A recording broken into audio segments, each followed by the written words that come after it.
North eastern কাউন্সিলের ৭২তম পূর্ণাঙ্গ বৈঠক।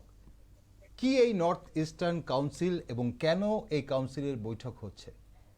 ১৯৭১ সালে গঠিত হয়েছিল নর্থ ইস্টার্ন কাউন্সিল, যা এনইসি নামেও পরিচিত। উত্তর পূর্বাঞ্চলীয় অঞ্চল অর্থাৎ নর্থ ইস্ট রিজনের সামাজিক ও অর্থনৈতিক উন্নয়নকে দ্রুত গতিতে ত্বরান্বিত করার জন্য এই উত্তর পূর্ব কাউন্সিল বা এনইসি গঠিত হয়েছিল। উত্তর পূর্ব ভারতের ৮টি রাজ্য অরুণাচল প্রদেশ, আসাম, মণিপুর, মেঘালয়, মিজোরাম, নাগাল্যান্ড, ত্রিপুরা এবং সিকিম এই কাউন্সিলের সদস্য। প্রত্যেক রাজ্যের মুখ্যমন্ত্রী এবং রাজ্যপালরা এই কাউন্সিলে তাদের প্রতিনিধিত্ব করেন। সিকিম অবশ্য ২০০২ সালে কাউন্সিলে যুক্ত হয়। নর্থ ইস্টার্ন কাউন্সিলের সদর দপ্তর শিলংয়ে অবস্থিত এবং এটি ভারত সরকারের উত্তর পূর্ব অঞ্চলের উন্নয়ন অর্থাৎ ডোনার মন্ত্রকের অধীনে কাজ করে। কেন্দ্রীয় স্বরাষ্ট্রমন্ত্রী অমিত শাহর পৌরোহিত্যে উত্তর পূর্বাঞ্চল পর্ষদের ৭২তম প্ল্যানারি সেশন এবার আগরতলায় অনুষ্ঠিত হবে। প্রথমবার অনুষ্ঠিত হচ্ছে।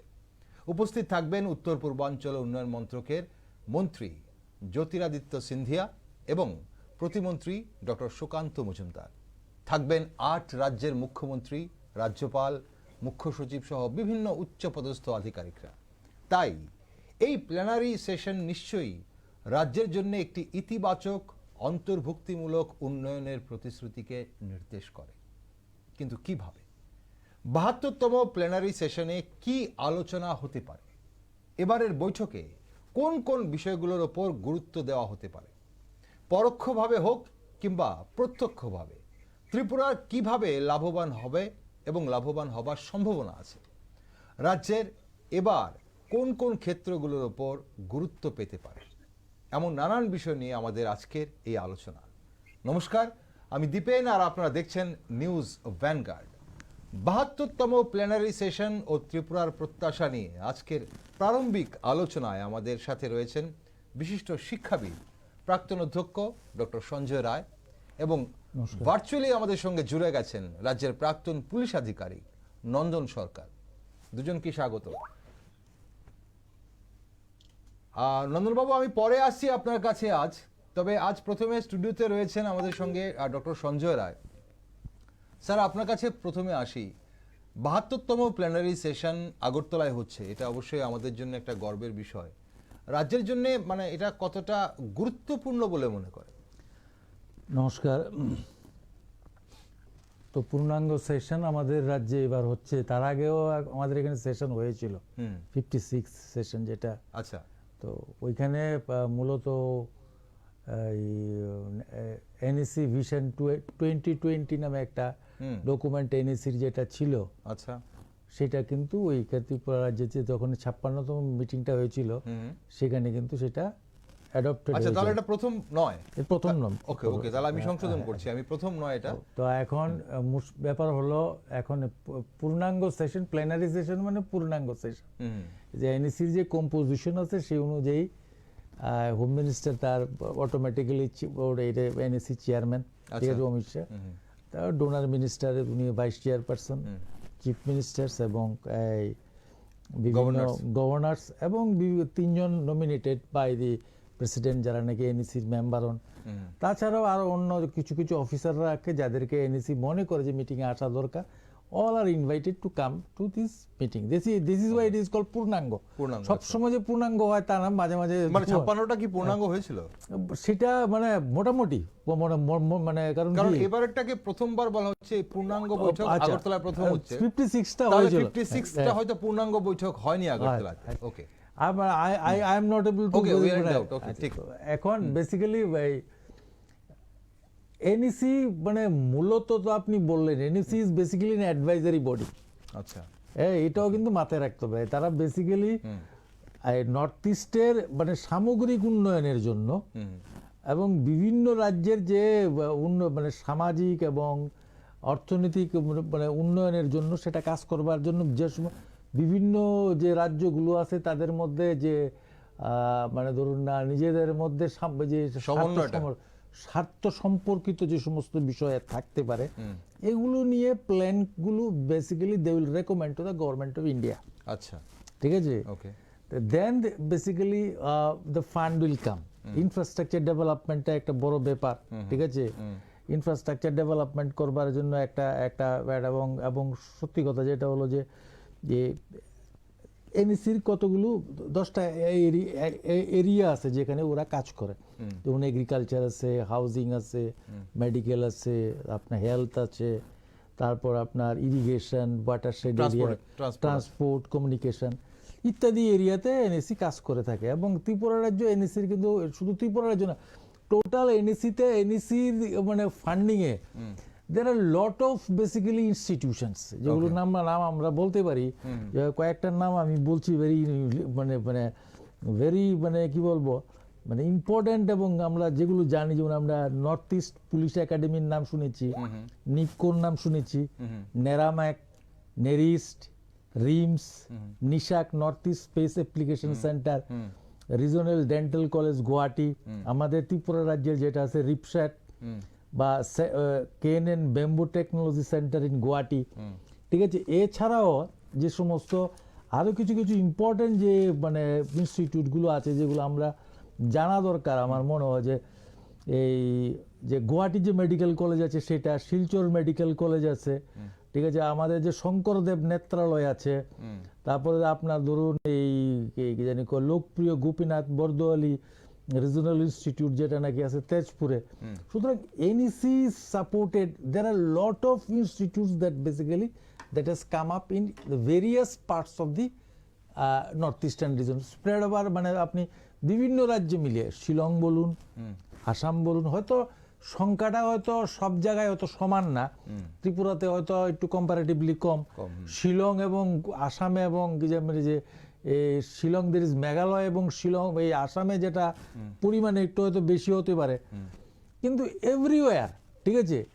আপনি টোটালি যদি আজকে এনএসির কন্ট্রিবিউশন লক্ষ্য করে দেখেন তাহলে আপনি মানে আমাদের ত্রিপুরা রাজ্যে অ্যাবাউট 240টা প্রজেক্ট এনএসির আন্ডারে ফান্ডিং হয়েছে ত্রিপুরা রাজ্যে। কয়েকটা ইম্পর্টেন্ট আমি আপনাকে কয়েকটা বলছি, আজকে আমি দেখছিলাম আপনারা বলার পরে আমি কতগুলো কয়েকটা ইম্পর্টেন্ট আমি বলছি, যেরকম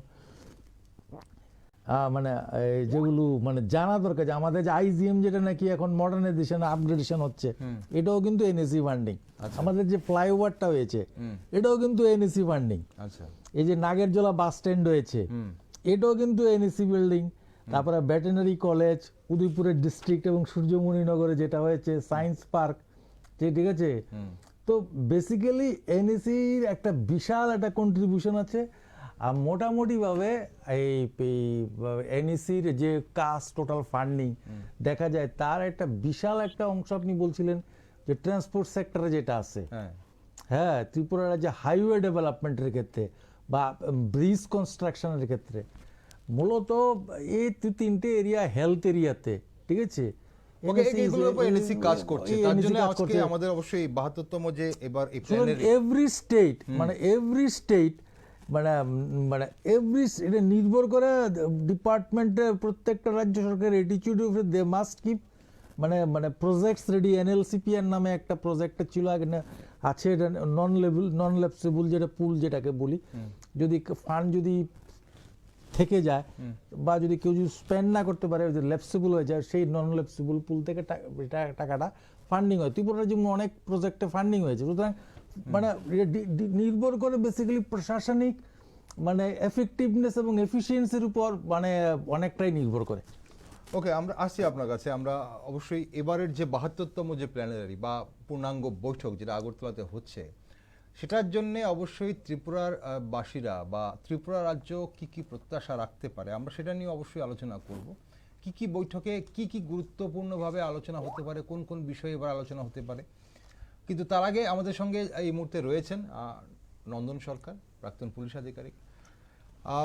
নন্দনবাবু, এই যে বাংলাদেশের যে অস্থির পরিবেশ, একদিকে বাংলাদেশ আর অন্যদিকে মায়ানমার রয়েছে, আমাদের যদি আমরা উত্তর পূর্ব ভারতের যে রাজ্যগুলো রয়েছে সেই রাজ্যগুলোর যদি ইন্টারন্যাশনাল বাউন্ডারি দেখি তাহলে বাংলাদেশ রয়েছে, মায়ানমার রয়েছে ওইদিকে। এখন এই পরিপ্রেক্ষিতে ওইদিকে চীন রয়েছে অরুণাচল প্রদেশের সঙ্গে। এখন এইভাবে অস্থির বাংলাদেশ, অস্থির মায়ানমার, নিরাপত্তার ইস্যু কতটা গুরুত্ব পাবে এবারের এই 72 বা 72তম যে প্ল্যানারি সেশন এনইসির আপনার মনে হয়? আমি মনে করি 72 প্র্যাকটিসটা এটা একটু ইকো হচ্ছে, আপনারা বুঝতে পারছেন না? নন্দনবাবু, হ্যাঁ একটু আপনার কথা খুব অস্পষ্ট এবং খুব কম শোনা যাচ্ছে আমার স্টুডিও থেকে। সেটা খুব কম শোনা যাচ্ছে আমার। অবশ্যই পিসিআরকে বলবো একটু দেখার জন্য, এবং আপনার ওখানে ইকো হচ্ছে। ওকে, তো আমি যেটা বলছি হ্যাঁ যে আমাদের যে পার্শ্ববর্তী রাজ্য মায়ানমার, সেখানে বোধহয় আপনারা জেনে গেছেন যে প্রায় বিরাট একটা বর্ডার যেটা বাংলাদেশের সঙ্গে, সেখানে অলরেডি আরাকান ঢুকে এবং আরাকান বর্ডারের দায়িত্ব নিয়ে একদম। সেটা একটা অস্থির পরিবেশ তৈরি হয়েছে, কারণ একটি সার্বভৌম রাষ্ট্র মায়ানমারের যে কমন বর্ডার আছে বাংলাদেশের সঙ্গে, সেখানে কিন্তু মায়ানমারের কোনো প্রশাসন নেই, এটা পুরোটাই দখল করে নিয়েছে আরাকান আর্মি। আরাকান আর্মির দখল করেছে, হ্যাঁ।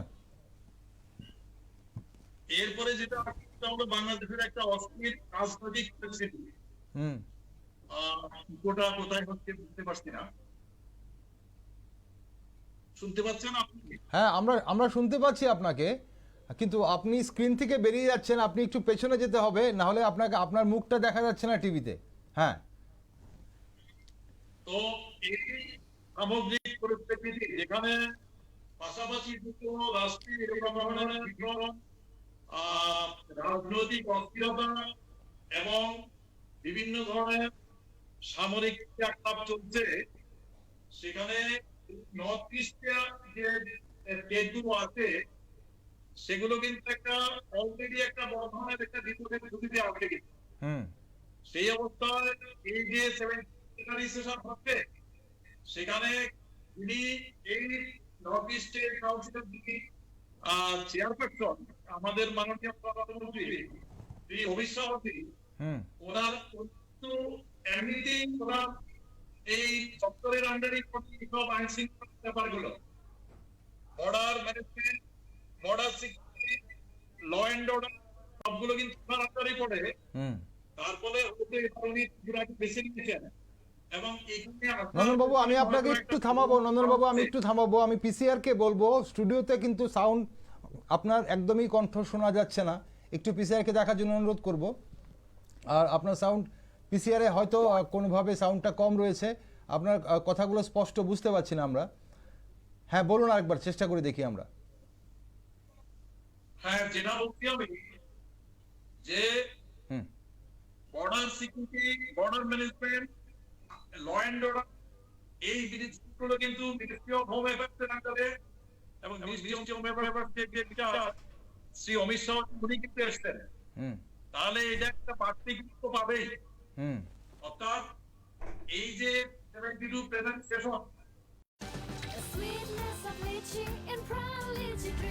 Pran Lychee Drink. Refresh your feelings. এবারের প্ল্যানারি সেশনে কোনটা সবচেয়ে বেশি গুরুত্ব পাবে বলে মনে হয়? আমরা হ্যাঁ, না আমি নন্দনবাবুকে বলছি। আমি বলছি হ্যাঁ, এবারে যেটা আছে যে এখানে একটা রিজিওনাল মেডিকেল কলেজ হবে, সিঙ্গেল লাইনের মধ্যে ডাবল লাইন রেল লাইন হয়তো হবে, এবং যেটা হাইওয়ে হয়তো করার একটা আছে। আচ্ছা, এই যে আখাউড়া ল্যান্ড কোড, আখাউড়া করবেন, এছাড়া হয়তো বিভিন্ন আরো ডেভেলপমেন্ট অনেকগুলো হয়তো থাকতে পারে, যেটা আশা করা যাচ্ছে। নর্থ ইস্ট দিয়ে কিন্তু একটা ডিপার্টমেন্ট অফ নর্থ ইস্ট, যেটা ডোনার বলি, ওই ডোনারের মিনিস্টার কিন্তু এসছে। তো taking an overall account of all aspect, মনে করি যে এবারে যে সেকেন্ড সেটা সব দিক দিয়ে একটা নর্থ ইস্টের জন্য একটা নতুন দিগন্তের সূচনা করবে। অর্থাৎ অনেক কিছু আশা করে যাচ্ছে, যেটা হয়তো 73 ইয়ার্সে হয়নি, বা এর আগে যখন নর্থ ইস্ট কাউন্সিল ছিল একজন গভর্নরের আন্ডারে, উত্তর পূর্বাঞ্চল 8টা স্টেটের যে গভর্নর ছিল, কমিশনার ছিল এলসি, উনি ছিলেন উত্তর পরিষদের চেয়ারপারসন, মানে নর্থ ইস্ট কাউন্সিলের। তো এখন নর্থ ইস্ট কাউন্সিলটা গ্র্যাজুয়ালি ডেভেলপমেন্ট কাউন্সিলে টার্নিং হচ্ছে, অর্থাৎ নর্থ ইস্ট ডেভেলপমেন্ট কাউন্সিল হয়ে যাচ্ছে। তো সেদিক দিয়ে ডেভেলপমেন্টের অনেকগুলো জিনিসকে আমরা আশা করতে পারি যে in the coming days North ইস্টে হয়তো অনেক মানে ডেভেলপমেন্ট ওয়ার্ককে হবে, যেগুলো বেস্ট করবার সেগুলো হয়তো এরকম একটা আশা রাখছি। ওকে, আসবো আপনার কাছে নন্দনবাবু। আমি আরেকবার আমাদের সঙ্গে ডক্টর সঞ্জয় রায় রয়েছেন। স্যার, আপনার কি মনে হয় যে বিষয়গুলো বলা হচ্ছিল এবং নন্দনবাবু যে বিষয়গুলো বলছিলেন যে একটা রিজিনাল মেডিকেল কলেজের কথা আসতে পারে, এবার গুরুত্ব পেতে পারে ত্রিপুরাতে, আমাদের রেলওয়ে ট্র্যাক ডাবল লেন করার যেটা প্রস্তাব বা আসতে পারে বা আলোচনা হতে পারে, সঙ্গে আমাদের যে ন্যাশনাল হাইওয়ে রয়েছে সেই ন্যাশনাল হাইওয়েকে 4 লেন করার, তার মধ্যে তারপরে আখাউড়া যে ল্যান্ডপোর্ট রয়েছে সেটাকে আরও বেশি আপগ্রেড করা। তার সঙ্গে আমি আরেকটা জিনিস জুড়তে চাইবো, আমাদের যে এবার যে মৈত্রী সেতু যেটা উদ্বোধন হলো না, এখন সেই যে গেটওয়ে টু নর্থ ইস্ট, সেই বা আমাদের সাবরুমের সেই মৈত্রী সেতু, সেগুলোর ব্যাপারেও কি আলোচনা উঠে আসতে পারে এবং ত্রিপুরার উন্নয়নে এই বিষয়গুলো কতটুকু ভূমিকা রাখবে? দেখুন, এক নম্বর হলো সেটা এখন রাজ্য সরকারের যারা উচ্চপদস্থ আধিকারিক আছেন, তো তারা চিন্তা ভাবনা নিশ্চয়ই করবেন, ঠিক আছে, হোয়াট দে উইল প্লেস। তো নর্থ ইস্টের যে সমস্ত জিনিসগুলো নর্থ ইস্টে কাউন্সিলের অন্তর্ভুক্ত, মানে তার যে সেক্টরগুলো আছে, এগুলো হলো আপনাকে বলছি agriculture and allied sector, human resource development and আপনার এমপ্লয়মেন্ট, ঠিক আছে, information public relation and culture, আচ্ছা, irrigation, flood control, watershed management, medical and health, power and renewable resource and energy, renewable resources of energy, পুনর্নবীকরণযোগ্য যে সমস্ত আছে এগুলো, tourism and industries, transport and communication, evaluation and monitoring, regional documentation and information centre, ঠিক আছে। এখন these are the areas হোয়ার বিভিন্ন রাজ্য সরকারের, প্রত্যেকটা রাজ্য তার নিজস্ব রাজ্যের যে নিড অনুযায়ী প্ল্যানটা এনইসির কাছে তারা থ্রো আপ করে, ঠিক আছে। এখন বেসিক্যালি তো আমি বললাম যে NEC is basically an advisory body, they will propose it. NEC যে ফান্ডিং আছে সেই ফান্ডিং থেকে বিভিন্ন রাজ্যে টাকা যাচ্ছে, ঠিক আছে। এখন রাজ্য সরকারের নিশ্চয়ই 4 লেনের কথা আমরা দীর্ঘদিন যাবৎ শুনছি। তারপর আপনার যে মৈত্রী সেতু দীর্ঘদিন যাবত পেন্ডিং, বা আখাউড়া যে সমুদ্র বাংলাদেশের মাধ্যমে, দিজ আর বেসিক্যালি তো মানে যা ডেভেলপমেন্টের খরচের কথা, এগুলো তো হয়ে গেছে। Now it is just execution part. এগুলো কবে ওপেনিং হবে, ঠিক আছে, এগুলো হয়তো আমাদের পররাষ্ট্র দপ্তর বা বিভিন্ন যে রেসপেক্টিভ দপ্তর আছে তার সঙ্গে এটা নেগোসিয়েশনের থ্রুতে এটা একটা এখন আমাদের এই যে যদি আপনি যদি এক্সিকিউশন বলেন, তাহলে আমাদের এই যে ধরুন মৈত্রী সেতু এখন বাংলাদেশের অস্থির পরিবেশের জন্য মৈত্রী সেতু হচ্ছে না, বা এখানে আটকে রয়েছে, বা আমাদের সীমান্তপুরের ট্রেন যেটা সার্ভিস, ইন্টারন্যাশনাল ট্রেন, সেটাও আটকে রয়েছে। কিন্তু যদি সাবরুম থেকে যদি আমাদের যদি মৈত্রী সেতু উদ্বোধন হয় বা গেটওয়ে যদি হয়, তাহলে সেই গেটওয়ে দিয়ে যদি আমাদের নর্থ ইস্টে যেতে হয়, তখন আমাদের ডাবল লেনের রেলওয়ে ট্র্যাক এবং পাশাপাশি আমাদের এই যে ন্যাশনাল হাইওয়ে তাকে 4 লেন করার যে পরিকল্পনা, সেগুলো কি আগে থেকে হয়ে রয়েছে নাকি এবার সেগুলো? আমার তো মনে হয় যে 4 লেনের যে কাজগুলো আছে এগুলো তো কয়দিন আগে আমাদের যিনি মিনিস্টার আছে নীতিন গডকরি সাহেব, উনি তো বলছিলেন ত্রিপুরার জন্য অলরেডি দিস প্রজেক্টস আর মোটামুটি on the pipeline or this are almost approved, ঠিক আছে। তো বেসিক্যালি আমার মনে হয় না এনইসি আর অন্যান্য লাইনগুলোর কথা বোধহয় দেখছি, আমার মনে হয়, ঠিক আছে, আরো অন্যান্য যে লাইনগুলো আছে, এই যে বড় যে লাইনগুলো 4 লেনে, এটা কিন্তু এনইসির মধ্যে মানে বিগত দিন অবধি যে অনগোয়িং যে কাজ আছে তার মধ্যে নিয়ে আগামী দিনে রাজ্য সরকার রাখবে কিনা রাজ্য সরকারের আধিকারিকরা দেখেন বেটার স্পেসিফাই। ওকে, মানে আগে প্ল্যানারিতে সেগুলো হয়ে গেছে, তাহলে সেগুলো তো আমার যেটা ব্যক্তিগত আমার মনে হয় এটা রাজ্য সরকার প্লেস করা উচিত, সেটা হলো যে এয়ারওয়েজ কানেকশন নিয়ে। কারণ আমাদের যে জ্যোতিরাদিত্য সিন্ধিয়া মশাই আসছেন, উনি তো আমাদের উনি আসছেন, উনাকে বা আমাদের অমিত শাহ যিনি আসছেন ওনাদের কাছে, কারণ কি আপনি যদি ফর্দার টাইমিং ইদানিং লক্ষ্য করে দেখেন বেসিক্যালি রেলওয়ে নেটওয়ার্ক বা আমাদের অন্যান্য যে হাইওয়ে ডেভেলপমেন্ট হয়েছে, কিন্তু হঠাৎ করে আপনি লক্ষ্য করে দেখবেন যে অনেকগুলো কিন্তু ফ্লাইট আমাদের চলে গিয়েছে, cancel উইথড্র হয়ে চলে গেছে। গেছে। তো উইথড্র হয়ে যাওয়ার ফলে আপনি লক্ষ্য করে দেখবেন যে এই যে বিমান ভাড়াটা হঠাৎ করে কি পরিমাণে বেড়ে গিয়েছে, এবং বিমান ভাড়াটা এখন যে সাধারণ যারা ছাত্রছাত্রী বলুন বা যারা নাকি চিকিৎসার জন্য বাইরে যান, they are facing lot of difficulties, এবং সঙ্গে রেলের যে আপনি টিকিটও কিন্তু সেইভাবে মানে খুব তাড়াতাড়ি পাচ্ছেন না। সুতরাং এই জায়গাটা আমার মনে হয় একটা ব্যাপার, রাজ্য সরকার should take the matter into the basically to the ministers, এবং অন্যান্য রাজ্যে শুনেছি কম ভাড়ায় বিমান চলে, আমাদের রাজ্যে কেন চলে না, এই ব্যাপারটা নিয়ে আমার মনে একটু অ্যাক্সেলারেট করা উচিত বা এনইসির মিটিংয়ে দেখা উচিত। আর স্ট্র্যাটেজিক্যালি আরেকটা কথা যেটা আপনি বলছিলেন যে আমি নন্দনবাবুর কথা টেনে একটু বলছি, যেটা হলো বেসিক্যালি স্ট্র্যাটেজিক্যালি কিন্তু এনইসি যে আপনি যদি লক্ষ্য করে নর্থ ইস্টার্ন রিজনের কথা লক্ষ্য করে দেখেন, strategically basically north east is very important. সুতরাং সেখানে ইন্টারনাল সিকিউরিটির ব্যাপারটা আসাটা অস্বাভাবিক কিছু না, কারণ আপনি যদি লক্ষ্য করেন আমাদের উত্তরে কারা আছে, ঠিক আছে, উত্তরে যদি লক্ষ্য চায়না বলুন বা বার্মা বলুন বা এদিকে দক্ষিণ পশ্চিমে আমাদের এই বাংলাদেশ বলুন বা নেপাল বলুন, বেসিক্যালি উই আর গেরাউট বাই, এবং আমাদের এই যে নর্থ ইস্ট আপনি লক্ষ্য করেন এই যে বর্ডার এরিয়া কতখানি আছে, ঠিক আছে।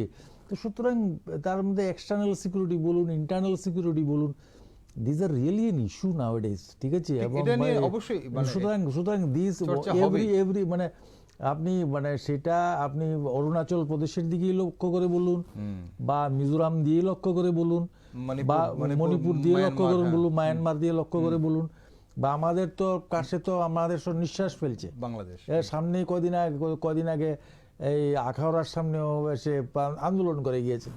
সুতরাং the matter is basically very delicate, এবং মানে নিশ্চয়ই এটা নিয়ে বিভিন্ন দেখা হবে এবং দেখা মানে নর্থ ইস্টের এজেন্ডার মধ্যে না থাকলেও, কারণ নর্থ ইস্টে প্রাইম মিনিস্টার তো আবার এখন development initiative for the north east, মানে দিস পিএম ডিভাইন স্কিম যেটা বলে। সুতরাং এগুলো উনিও বলছিলেন ডেভেলপমেন্টাল কাউন্সিল হয়ে যাচ্ছে, ঠিক আছে, ডেভেলপমেন্ট কাউন্সিল হচ্ছে, তো আলটিমেটলি আমার মনে হয় security is an issue. Security, if there is without security no development can take place. Okay, আমরা সিকিউরিটির কথা যখন বলছি তাহলে সেখানে অবশ্যই এটা সেন্ট্রাল গভর্নমেন্ট এটা একটা গুরুত্ব সহকারে যেহেতু দেখছে এই বিষয়গুলোকে, সিকিউরিটি না থাকলে আপনি ডেভেলপমেন্ট কি করে উঠে আসবে। কিন্তু আমরা অন্য বিষয়গুলো যেগুলোতে আপনি যেটা বলছিলেন এয়ারওয়েজটা, নন্দনবাবু রয়েছেন আমাদের সঙ্গে। নন্দনবাবু, এয়ারওয়েজ কতটুকু গুরুত্ব পাবে বলে মনে হয় এবারের এনইসির A72-তে? কারণ যেটা বলছিলাম, আমাদের যদি কমিউনিকেশন আমরা দেখি রাজ্যের, একটা সময় আমাদের ছিল যে এয়ারওয়েজটাই আমাদের প্রধান ছিল, কারণ সেখানে আমাদের রেলওয়ে ছিল না, আর যেটা রোড ছিল, রোড খুবই খারাপ অবস্থা ছিল। এখন বর্তমানে রোড ভালো আছে, রেলওয়ে আছে, কিন্তু এয়ারওয়েজের কিন্তু অনেকগুলো এয়ারওয়েজ উইথড্র করে নিয়েছে। এয়ারওয়েজের অবস্থা, টিকিটের দাম প্রচুর বেশি, সময় মতো চট করে টিকিট পাওয়া যায় না, এরকম নানান সমস্যা রয়েছে। তো এয়ারওয়েজ কি আসতে পারে এটার মধ্যে? আমাদের যে নর্থ ইস্টে কিন্তু যারা air taxi operator, air taxi operator যেই হোক, ইন্ডিগো হোক বা কোন এশিয়ান এয়ারলাইন্স হোক, যারাই হোক না কেন, তারা কিন্তু বলছে যে নর্থ ইস্টে কিন্তু ওদের প্রফিট হয় না, ওদের লস হয়ে যাচ্ছে। আচ্ছা, অর্থাৎ নর্থ ইস্টে যেগুলো ফ্লাইট তারা এখানকার এয়ার ট্যাক্সি অপারেটর, এরা কিন্তু একটা নেগেটিভ একটা সবসময় একটা মেন্টালিটি ওদের, যে এখান থেকে ওদের কোনো প্রফিট হয় না, ওরা সেই প্রফিটটা করে ইন্ডিয়ার মেজর সিটিগুলোতে ফ্লাইট চালু। তো সেদিক দিয়ে দেখতে গেলে আমি দেখি তাহলে তারাও ঠিক। আবার যদি নর্থ ইস্টের আমরা সিকিউরিটি পয়েন্ট অফ ভিউ থেকে দেখি, যে সিকিউরিটি পয়েন্ট অফ ভিউ থেকে কিন্তু নর্থ ইস্টে একটা স্ট্র্যাটেজিক্যালি যেখানে একদিকে চীন, অন্যদিকে মায়ানমার, এদিকে বাংলাদেশ, কোনোটাকেই আপনি একটা বলবো না, এরা কি সব আজকের দিনে বলতে পারি এরা সবাই হোস্টাইল টু ইন্ডিয়া। এটা হোস্টাইল কান্ট্রি, একটা ভোগ কান্ট্রির রূপ নিয়ে নিচ্ছে এই কান্ট্রিগুলো, যেখান থেকে নর্থ ইস্ট সবসময় একটা সেন্সিটিভ পয়েন্টে আছে। নর্থ ইস্টে যদি আমি দেখছি যে যেখানে বিভিন্ন ধরনের কমিউনিটি, কাস্ট, রেস এবং ইথনিসিটি আছে, এখানে কিন্তু এটাকে একটা জায়গায় নিয়ে আসা একটা খুব টাফ কাজ। সেখানে প্রত্যেক প্রদেশে যে ওয়ান বর্ডার ওয়ান ফোর্স, হুম ওয়ান বর্ডার বাংলাদেশ বর্ডার, সেখানে বর্ডার সিকিউরিটি, ওকে যেখানে মায়ানমার, সেখানে আসাম রয়েছে, হুম যেখানে ভুটানের আছে এসএসপি, হুম এরপরে তিব্বতে আছে আইটিবিপি। হুম সেভাবে এদিকে একটা ব্যালেন্স রাখার চেষ্টা হচ্ছে। কিন্তু সর্বোপরি নর্থ ইস্টের সিকিউরিটি কিন্তু একটা ভয়ানক একটা স্ট্র্যাটেজিক একটা লোকেশনে আমরা দাঁড়িয়ে আছি, যেখানে যদি সর্বোচ্চ যদি এখানে জ্ঞান না নেওয়া হয় হুম এবং ছোট ছোট ঘটনাগুলোকে যদি ঠিক মতো গুরুত্ব না দেওয়া হয়, হুম তাহলে কিন্তু এই ডেভেলপমেন্ট আছে সেগুলো কিন্তু হিমিয়ে যাবে এবং একটা সময় আসবে সিকিউরিটিটাই প্রধান হয়ে দাঁড়াবে। হুম তো সেই কারণে এখান কিন্তু খুবই দরকার, কারণ দ্রুত এখান থেকে ট্রান্সপোর্টেশন বা যা কিছু হোক, এমনকি যুদ্ধের যে বড় বড় যে ছিল, যেমন যুদ্ধের ট্যাঙ্ক, হুম যুদ্ধের ট্যাঙ্ক বা বড় ধরনের যে আর্টিলারি গানগুলো আছে, সেগুলোকে কিন্তু করতে হলে বড় বড় ধরনের air defence security point of view থেকে। ওকে তো সেদিক দিয়ে বলতে গেলে আমি মনে করি আরো অনেক প্লেয়ার সব পিছিয়ে। ওকে আমরা গতবারের যে প্ল্যানারি ছিল 71st প্ল্যানারি 71তম প্ল্যানারিতে সেখানে আমরা একটা হিসেব দেখেছিলাম যে বলা হয়েছিল যে 2004 থেকে 2014 অবধি এই 10 বছরে যতগুলো ভায়োলেন্ট ইনসিডেন্ট হয়েছে নর্থ ইস্টে, সে তুলনায় 2014 থেকে 2023 সালের 73% ড্রপ হয়েছে ভায়োলেন্ট ইনসিডেন্টে। তো সেগুলো ছিল ইন্টারনাল ম্যাটার, এবং এখন এবার এক্সটার্নাল ম্যাটার থেকে কতটা হুমকির মুখে, এবং আপনাদের কথায় মনে হচ্ছে যে এক্সটার্নাল ম্যাটারে হুমকি, তাহলে ইন্টারনাল যে ভায়োলেন্সগুলো হচ্ছে সে জায়গাগুলোতে কি ড্রপ যে হয়েছে বিগত 10 বছরে, সেটা কি এবার ক্যারি ফরওয়ার্ড হচ্ছে, ড্রপ হচ্ছে, নাকি সেখানে কোনো ধরনের সমস্যা আছে বলে মনে করছেন? আমাদের যে মায়ানমার বর্ডার আছে, হুম আমাদের মায়ানমার বর্ডারের ওদিকে যারা থাকে আর এদিকে যারা থাকে, হুম তারা প্রায় একই বায়োলজিক্যাল নেচার। ওকে অর্থাৎ ধরুন আপনার এই যে এদিকে কাসিম আর্মি, হুম মায়ানমারের যে আদান যেসব গ্লোবাল দলগুলো যেটা একটা ইউনিফাইড খ্রিস্টান কান্ট্রি গঠনের যারা চেষ্টা চালিয়ে যাচ্ছে, তাদের সঙ্গে এই ভিতরের যারা নাগা বিদ্রোহীরা, যেমন এনএসপিএন বা আপনার হুম এদের একটা বিভিন্ন যোগাযোগ আছে, এবং ইউএস আমেরিকা মেড বা ধরুন এই চায়না মেড আসিয়ার কিন্তু ভিতরে ঢুকে যাচ্ছে জঙ্গল দিয়ে। হুম ওখানকার বর্ডার কিন্তু আমাদের মতো নয়, উঁচু উঁচু পাহাড় আর ঘেরা বর্ডার, হুম যেখানে সিকিউরিটি ফোর্সেস কোনো মতেই সেটাকে পেনিট্রেশন এবং স্পার্স সেটাকে কিন্তু দিতে পারছে না। যেদিক দিয়ে একটা অস্থির পরিবেশ তৈরি করছে, এদিকে এসে এরা ফুড এন্ড লজিক পেয়ে যাচ্ছে, খাদ্য আশ্রয় সব পেয়ে যাচ্ছে। তো সেদিক দিয়ে একটা বিরাট থ্রেট ইন্ডিয়ান সিকিউরিটির উপর।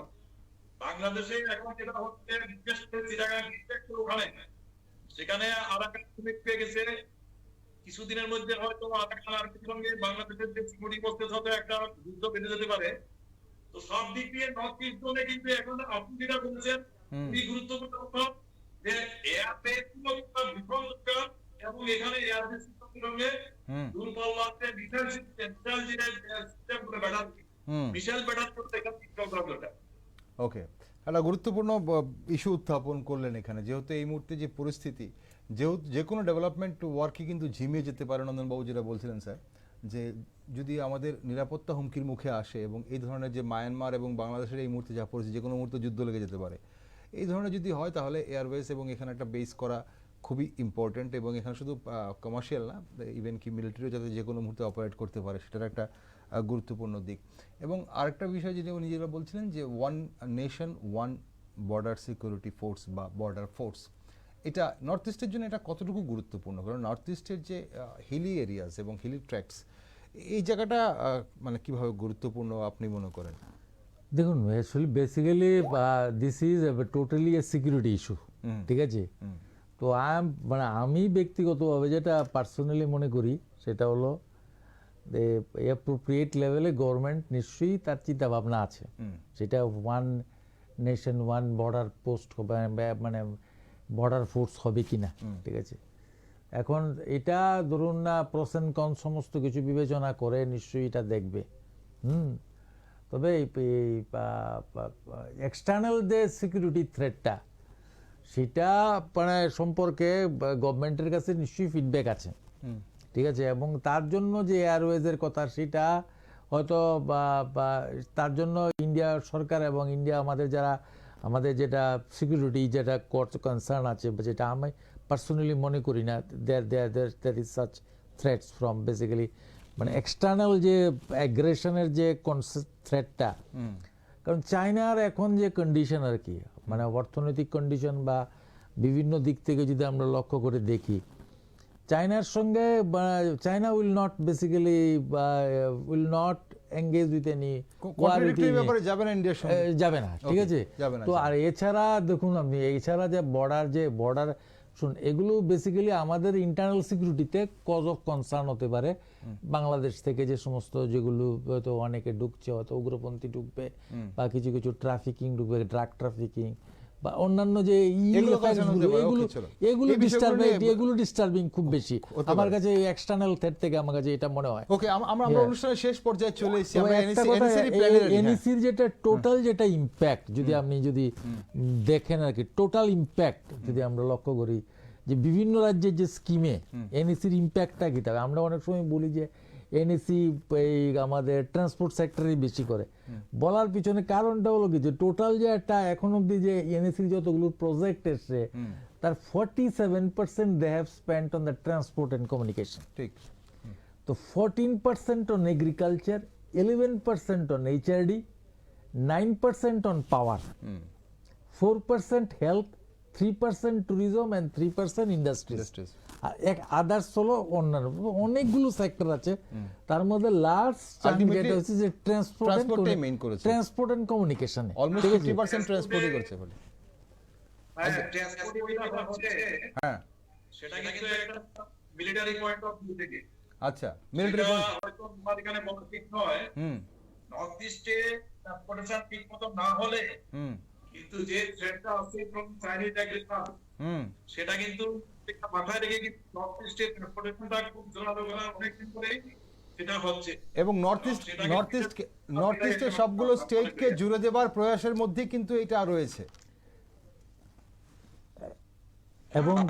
এবং যে সমস্ত রাস্তাগুলো আপনার আছে ত্রিপুরা রাজ্যে যেরকম আছে, যে রাস্তাগুলো আপনার যেগুলো আছে সেগুলো মানে আপনি যদি কানেক্টিভিটি লক্ষ্য করে দেখুন, সেই রাস্তাগুলো কিন্তু মোটামুটি ভাবে আমাদের মেইন যে রাস্তা যেগুলো বলি এগুলো যেমন আগরতলা, মোহনপুর, চেবড়ি, ধর্মনগর, তিলথই, দামছড়া, ঠিক আছে, উদয়পুর টু মেলাগড়, মানে আমরা যে সমস্ত বড় বড় যে লেনগুলোর কথা বলছি সেই রাস্তাগুলো কিন্তু না, মানে that is other than the important routes ছাড়া অন্যান্য যে সমস্ত রাস্তাগুলোর উন্নয়নের দরকার সেই সমস্ত রাস্তাগুলোর কিন্তু ফান্ডিংটা কিন্তু এনইসি থেকে আসছে। এবং অনেক বললাম তো ত্রিপুরা রাজ্যে 240টা প্রজেক্টে এনইসি এখন ফিনান্স করছে।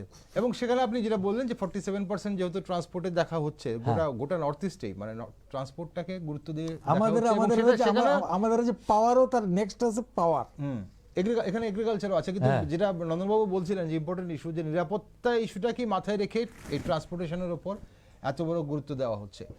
তবে আজকের অনুষ্ঠানের সময় ফুরিয়ে গেছে নন্দনবাবু, আমরা অবশ্যই এই বিষয় নিয়ে আলোচনা করব। আগামীকাল প্ল্যানারি সেশনের বৈঠক বসছে এবং বৈঠকের পর শুধু প্ল্যানারি সেশন নয়, ব্যাংকার্স যে কনক্লেভ হবে সেই কনক্লেভও কী ধরনের আলোচনা হয় এবং সেখানে কি কি বিষয়গুলো উত্থাপিত হয় এবং কোন কোন ইস্যুগুলোর ওপর গুরুত্ব সহকারে আলোচনা হয় এবং কি কি সিদ্ধান্ত নেওয়া হয় সেগুলো আমরা পরে অবশ্যই। Pran Lychee Drink. Refresh your feelings.